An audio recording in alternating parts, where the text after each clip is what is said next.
Okay guys, so today I'm going to talk about starting out with a bait casting rod and reel.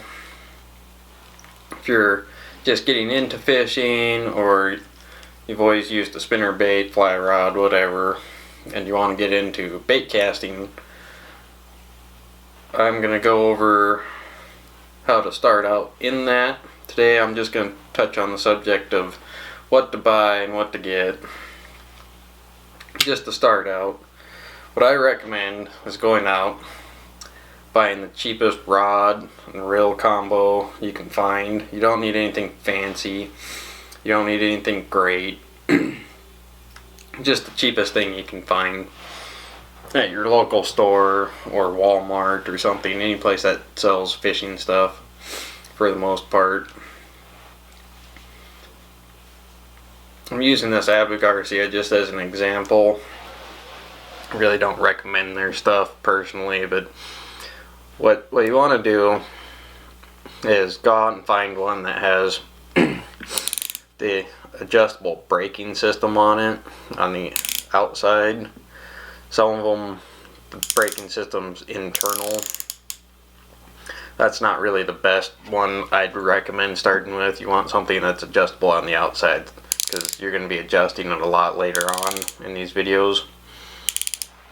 We'll get into that in a couple videos. Next video I'm just going to show you how to work your way into using one and just getting familiar with it. For right now we're just going to talk about what you want to buy and get. And as far as the reel goes, cheap is just fine. You don't need to go out and buy the most expensive stuff. It's not going to work any better or teach you any better by using the more expensive stuff. They are better, but you still have to learn how to use it first. And cheap is just fine learning it. And that way, if you don't like it or you can't do it, what have you, you haven't broke the bank. Same thing goes with the rod. You can buy the cheapest rod, it doesn't matter. So just go out, find the cheapest stuff you can find, and then you're going to want to get some line to start with. What you want, I can actually just grab the line here and show you. And I just used the stern. You just want to go out, get some monofilament. Once again, it doesn't have to be anything special. You can buy super cheap stuff. All you're using this for is you want to get 10-12 pound mono. The only thing you're going to be using this for is just the back of your spool before you put braid on. And I recommend starting with braid because it's the most forgiving. And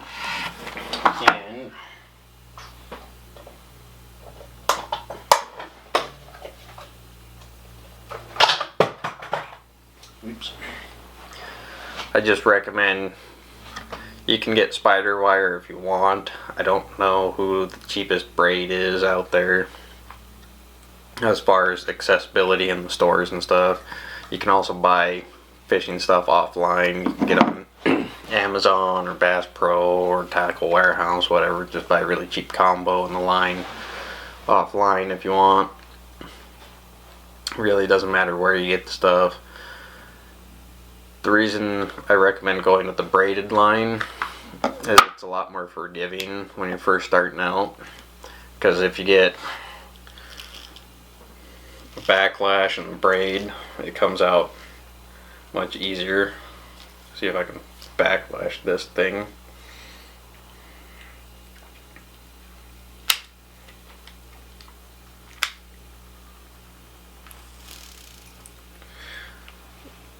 So, when you backlash the line, which that's probably pretty good, the braid you can just pull on. It does wear out the line a little bit, but once again, you're not really going to be fishing with this stuff right off the bat. That's why I recommend going with the cheap stuff, because you're just going to have to learn how to control and use a bait caster. Yeah, good enough. So let's see here. Need something to tie off to. I'll just use this bottle. And I'm gonna use the braided line because gotta get a good shot here. I should have bought some thicker line. But with the mono, you're gonna want to take your casting rod, and right here in the front is your guide. You want to put the string through that guide. Once you get it through that guide, you're going to want to take your line, and depending on the reel, some reels have these bars and stuff. You want to make sure it doesn't get tangled around any of that. And then what I always do is take the line and run it, which is hard to do backwards, but always just run it through the front, around the spool.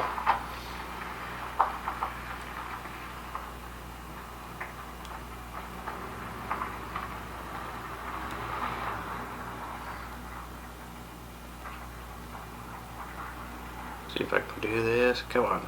Come on, fingers. Work with me. There we go. So I run it through the guide, then I run it to the spool, and then out through the bottom like this.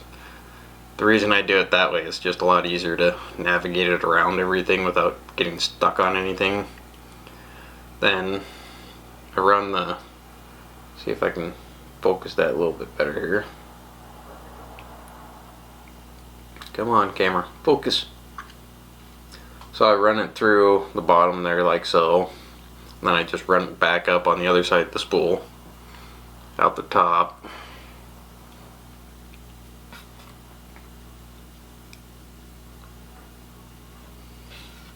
Just like so. That way it goes all the way around the spool and you don't get hung up on anything. Then you just push this line that goes in on the guide end and you just pull it up and loop it around like that. That's the easiest way to do that, is just go through the guide, go out the bottom, and go back up through the top. Then you can just tie it off after you get there. And what you want to do, once you get it around your spool, like so, see if I can get a bit better picture here. It's not going to focus on anything but my beautiful face. Anyways, you're going to run it around the spool like so. Then, can't even see the line.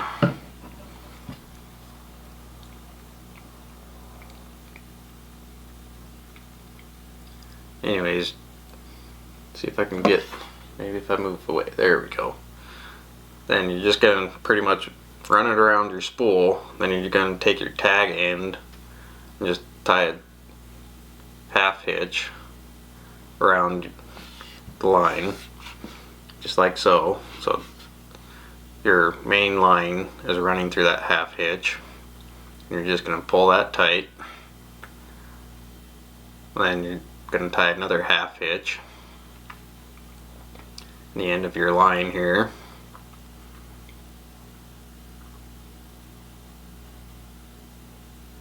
Once again, this is on the tag end. This is the end you started threading through. See, yeah, you can see it right there, kind of. You're just going to tie another half hitch, pull it tight. Then what that is that's an arbor knot. So when it's on your spool, you don't have to tie it tight when it's on there. But then when you pull on your main line, it tightens down. Then it wrenches up on the reel, just like so. And then you just want to cut that tag end off there so there's nothing sticking out catching your line. And with the reason why you start with the mono on the spool is because braid, as you can see, actually spins really easy. So you don't want to use straight braid on your spool. You always want to back it with mono, because the mono will grab on the spool where the braid will spin on it.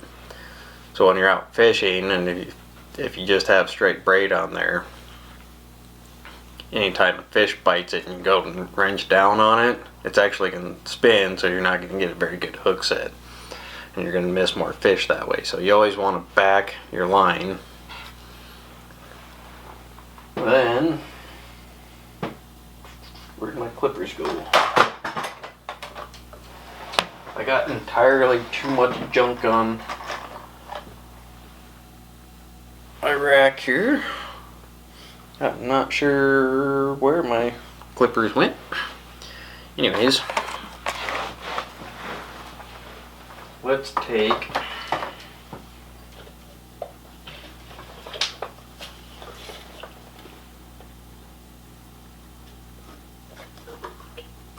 some stern.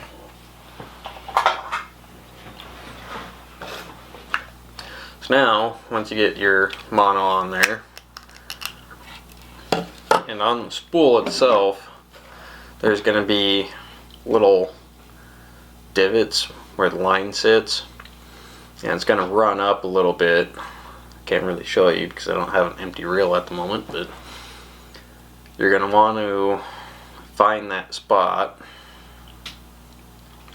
and then just run reel or spool up your reel until it hits that first spot. That's about right for how much you need. So once you get that, then you take your mono, which I don't know if you guys can see this. You take your mono line, you're gonna clip it off so you just have an empty line of mono, and then you're just gonna fold it over like that, make a loop out of it. I always try to keep my tag end on top just so I remember where it is. Then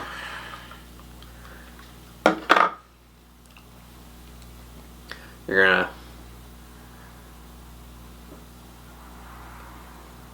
take your braided line and give yourself plenty of line at the end of this to tie this knot. So you're just gonna take your braid line and run it right in the middle of that. Then grab one end of it here like so, so you're holding it like this. You have your braid line running in between your mono. Then you're just going to take your tag end and start wrapping it around all three lines.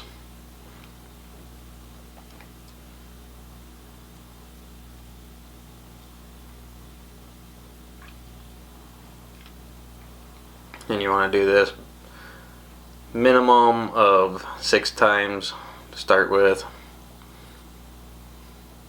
so that you end up with it looking like that. And you always want to keep this held because it will untwist.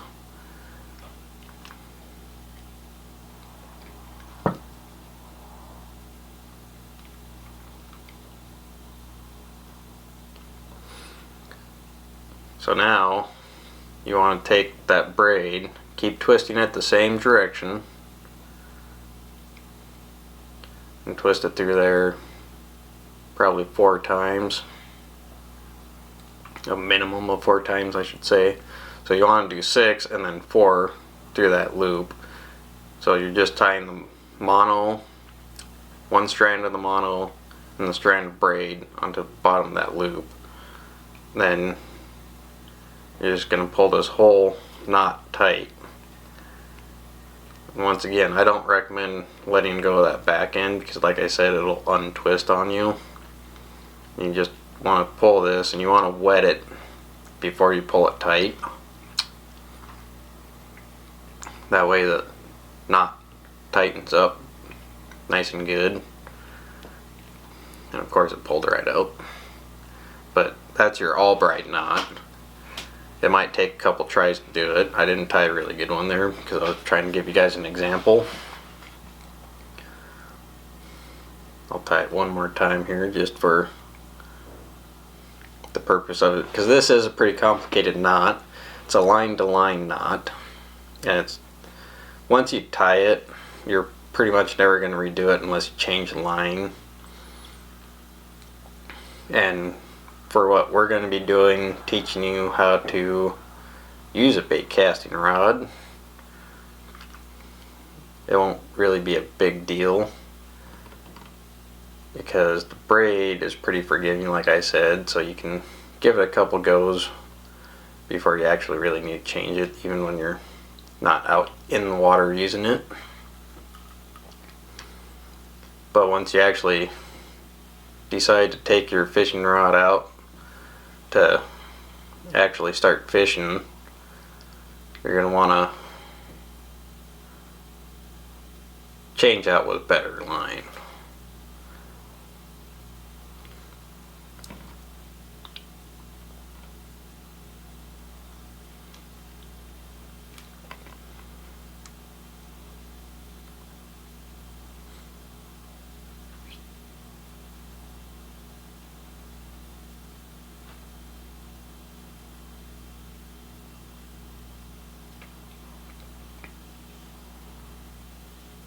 And like I said, you want to do a minimum of 6 and 4. And the only reason I say that is because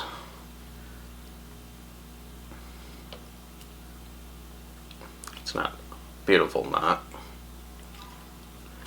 Then you're just going to want to pull it together. And of course it's still not biting. Sometimes this knot can be a pain in the butt.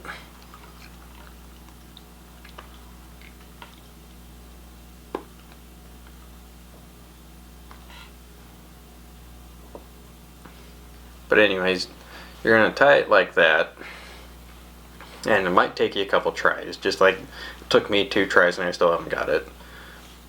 And you definitely want to be careful about it because it will fray your line. That's why you wet it beforehand before you winch down on it. But when it takes, that knot's not going anywhere. It's tight, it's good to go. And of course it probably doesn't help that I'm using 8-pound mono on 65-pound braid. But get that tight on there, then you're going to finish spooling up your reel up to the point of about a 1/16 above the top of the reel itself, as you can see in there. And it might not spool up completely straight. As you can see, this side doesn't have as much on it. Come on, camera, focus, focus. But as far as that goes, that's all you need to do for now. And then the only other thing you're going to need is a 3/8 or a 1/2 ounce egg weight. That's all you're going to need to start with practicing on how to use a bait casting rod and reel. So next week I'll talk about very, very basic casting. It's not even really casting. You're just going to be learning how to thumb control your reel. And the way I'm going to be doing that is this break doesn't really matter, but later in the videos it will, and I'll teach you all how to use that, how to use the spool tension. Start off with, on the spool tension, you just want to tension it until you can't wiggle that spool, and that's it. Turn your brake all the way off, and the drag won't matter on it or anything like that. And let's quickly go over the braking system. This is just a magnetic brake. Take the cover off here and show you.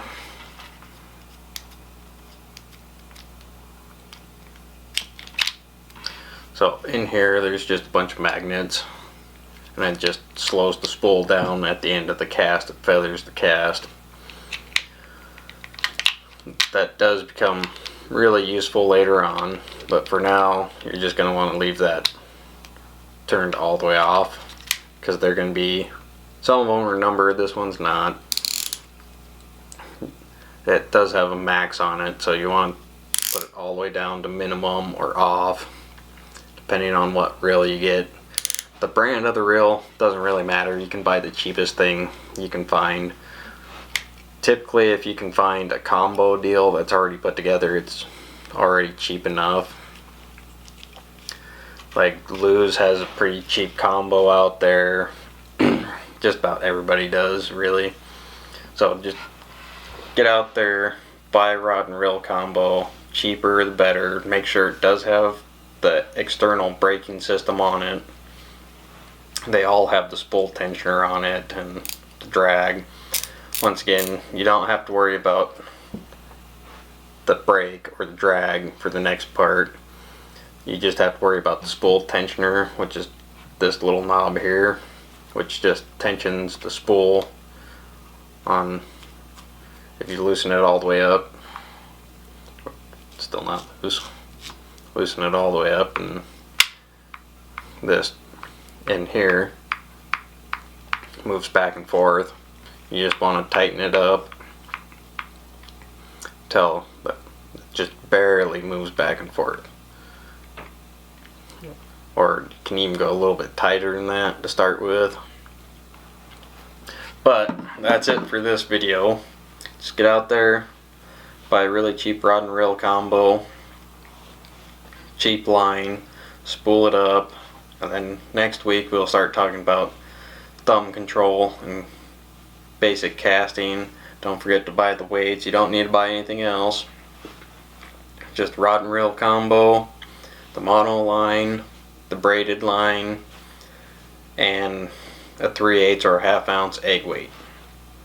That's all you're going to need for practicing casting to start with. And I'll see you in the next video, and we'll start talking about thumb control and really basic casting, and get you on the road to getting out there and fishing with a baitcaster.